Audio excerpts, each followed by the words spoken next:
informasi lebih luas, kita Ya. bisa belajar sendiri, mencari banyak ilmu gitu ya. Tetapi kalau terkait dengan perasaan terjebak dalam situasi yang penuh emosi gitu saat anak dirasa tidak mau mendengar atau menurut gitu. Situasi dan kondisi itu bisa berpengaruh terhadap tingkat emosi kita. Yang kedua, pada saat tegang dan banyak tugas atau pikiran atau genting, itu biasanya emosi cepat sekali terpancing. Jadi kita harus melibatkan anggota keluarga kita untuk saling memahami pada saat kondisi di antara kita sedang seperti itu. Nah, di waktu-waktu tertentu ya yang berhubungan dengan menstruasi itu juga berpengaruh. Ya, tingkat emosi kita tidak bisa menafikan itu adalah siklus alam, sangat alamiah. Jadi para suami kita harus mensiasati kondisi.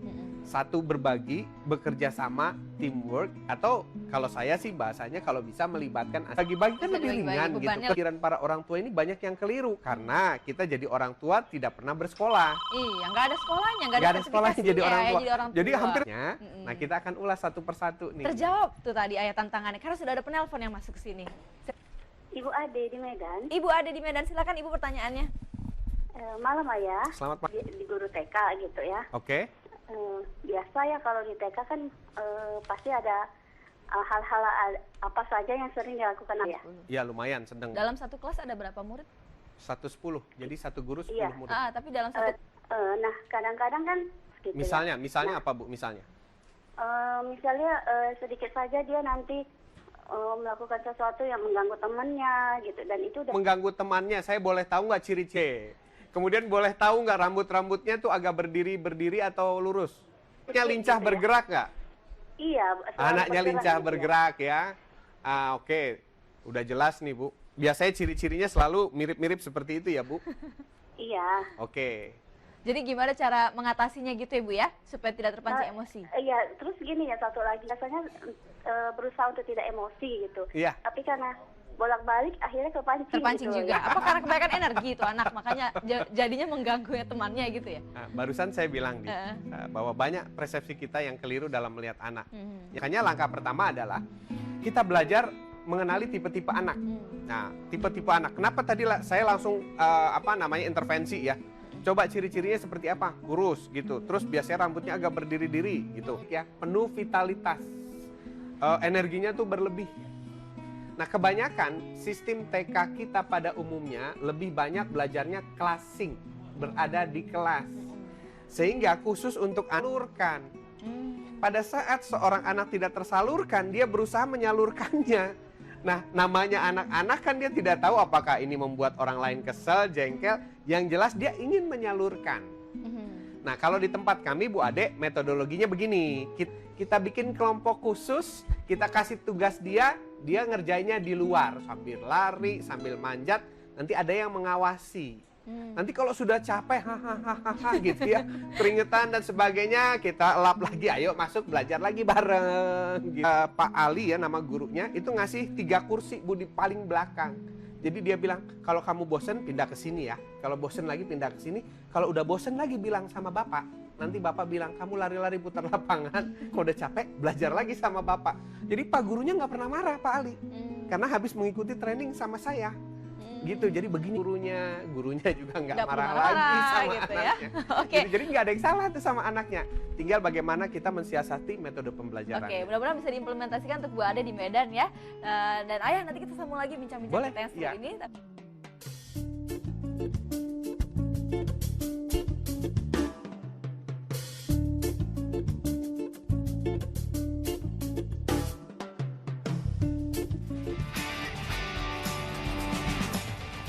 Jangan lewatkan serunya.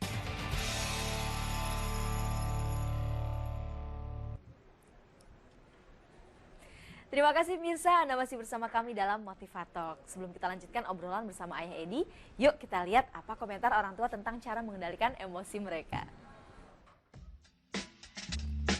Saya cuma kalau itu saya kurung aja gitu di kamar mandi, apa-apa daripada tangan saya melayang gitu, mendingan saya kurung ke kamar mandi, ntar dia kan jerak, mah daripada saya masih tak turun tangan, mendingan saya kurung di kamar mandi. Saya misalnya marah, saya marah sama anak saya, kan anak saya lagi ini, saya nyesel sama anak, Ya itu pengertian aja, kamu jangan begini bandel apa-apa gitu.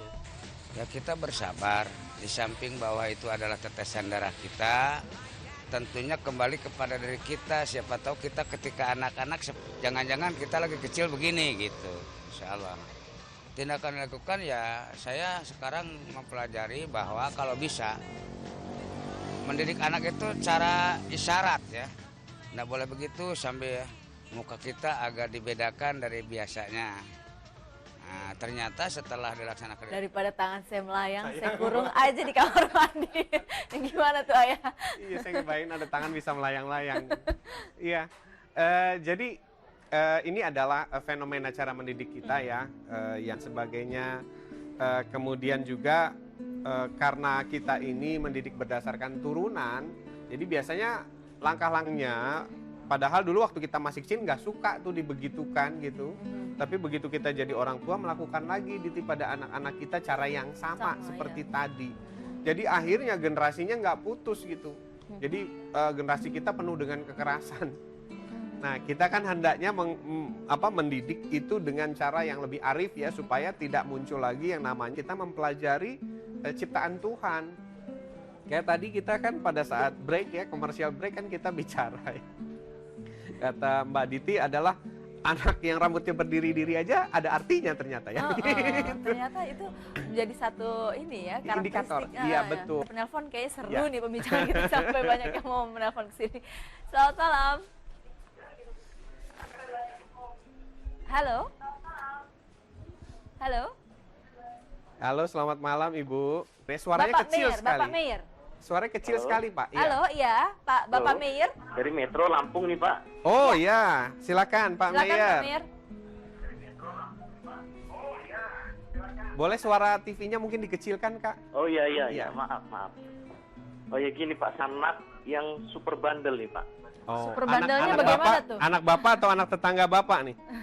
Ini keponakan saya nih Pak. Keponakan. Soalnya saya melihat keponakan saya ini bandel sekali Pak. Nah, bandelnya seperti apa? Boleh diceritain, Pak?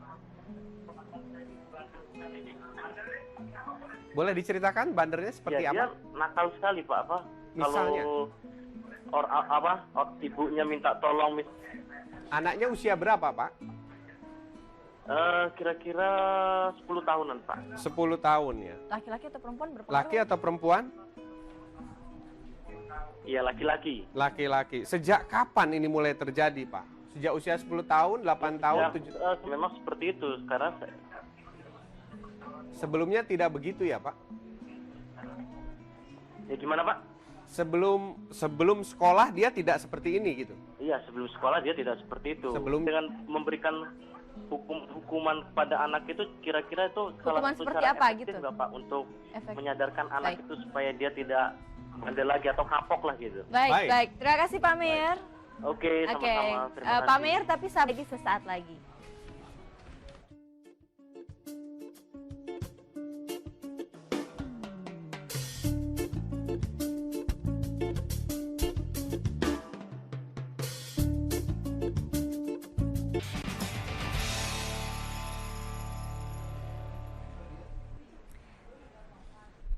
Saatnya Ayah ini menjawab pertanyaan dari Pak Mayor di Lampung tadi. Silakan Ayah. Ya, begini Pak Mayor.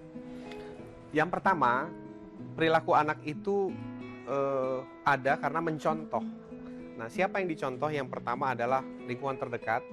Sampai menjadi berbeda pada saat mereka sekolah. Kenapa? Karena di sekolah ini kan bercampur berbagai macam anak dari beberapa jenis orang tua yang mulai menyimpang. Orang tuanya tidak tahu bagaimana cara mengatasinya. Biasanya Marah langsung aja gitu ya. persis, biasanya langsung marah, memarahi anak begini. Nah, itu tidak mempan buat anak zaman sekarang. Kalau misalnya kalau dia berkata kotor, langsung kita ajak duduk, nggak usah marah. Kamu tadi bilang apa, Nak? Kamu tahu nggak artinya itu kata? Maka pertama, kamu akan kena sanksi. 1, uang jajan dikurangi. 2, kamu tidak boleh main. 3, apapun sanksinya kita susun. Tapi sanksi itu disusun pada saat kita tidak sedang marah. Jadi kita punya daftar 20 sanksi yang paling mengurangi kenikmatan anak. Plus sekaligus, kalau kamu tidak bicara itu lagi, oke. Ada rewardnya. Rewardnya apa? Oke. mama akan kasih apa atau ajak kemana dan sebagainya. Satu.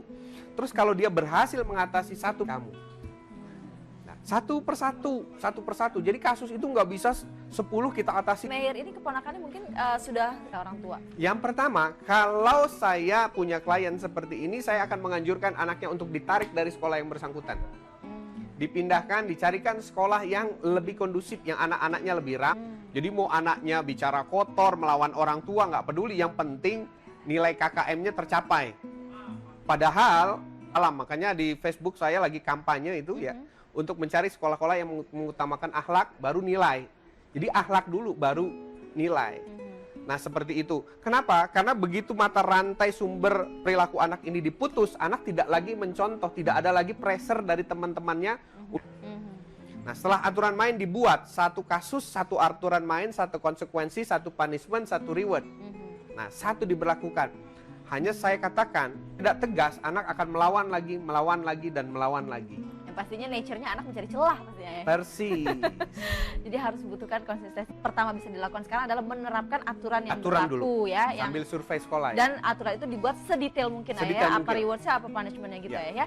Kedua orang tua harus kompak ya. Ya. Suami istri, kalau suaminya bilang A, istrinya harus bilang A. Ya. Kalau kita terapkan ini, tidak ada yang bilang, itu terlalu berat mah. 9424 sekian. Ya. Assalamualaikum Ayah Edi, saya punya anak perempuan 6,5 tahun, terkadang sangat egois Ayah. Contohnya saya perhatikan dia kalau main sama temennya halu begitu. Bagaimana mengatasinya ya Ayah? Dan bagaimana cara memperkenalkan arti kakak atau kedewasaan serta mengajarkannya untuk bertanggung jawab? Demikian Ayah, terima kasih. Baik, begini. Anak bapak ini tipenya memang leader. Jadi bawaan lahirnya selalu ingin memimpin. Tidak selamanya dia bisa memimpin di satu kelompok. Kadang-kadang dia juga harus menjadi pengikut. Nah, anak kami di rumah, yang pertama itu tipenya lumayan ya, cukup leader. Tapi yang kedua ini lebih leader, adiknya. Jadi selalu ingin memimpin kakak, menyelesaikan masalah. Jadi kalau kita biarkan pertengkarannya berulang-ulang. Apa yang kami lakukan? Bergantian. Jadi polanya adalah saya beli timer, ya, beli timer, kring gitu ya. Nah nanti pada saat anak main, saya ikutan main. Nah saya bilang, siapa sekarang yang mau memimpin? Adiknya akan nunjuk dulu, adik yang ngikut. Jadi pakai timer. Lama-lama nanti timernya dibikin 10 menit. Siapa? Memang dia tetap ada potensial leadership. Tapi saya tinggal tanya, sekarang giliran siapa ya yang memimpin? Nah seperti itu. Jadi kita ajari namanya konsep bergantian sampai dia sadar bahwa lama-lama adiknya tidak lagi memaksakan. Kalau dulu modelnya begitu. Kalau dia tidak memimpin marah. Kemudian dia keluar, dia diem. Nah, tapi lama-lama dia tahu, oh nanti ada giliran saya nih untuk memimpin. Begitu kira-kira. Nah ini menarik sekali nih Ayah nih dalam keseharian mereka, kegiatan mereka ya, sehingga tidak memancing emosi orang tuanya juga ya. Nah pemirsa, kita akan lanjutkan lagi bincang-bincang kita, tapi